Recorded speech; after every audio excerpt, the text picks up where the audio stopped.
I had a question recently about duplicating an entire row in Excel, and so I thought I'd just show you some of the ways that I would handle that. So let's say we want to copy an entire row of data here and make a duplicate of it. So I would select the row by the row number and then right click and copy that.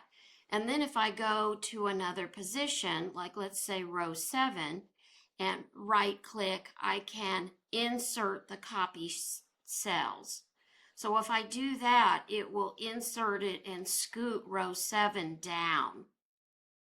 So that's one method to handle it. I'll undo. And another way might be to select just the cells that I want to copy.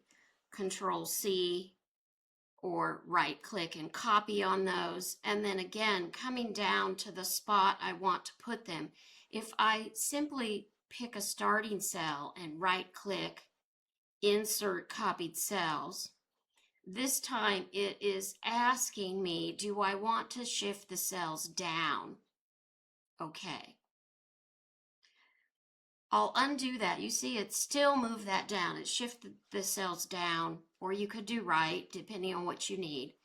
If I simply go to paste, which you could do paste here, or Control V to paste, what happens is it overwrites that line. So be very careful there. I would be looking, if I wanted to make a duplicate, to insert copied cells. So I hope that helps. Thank you.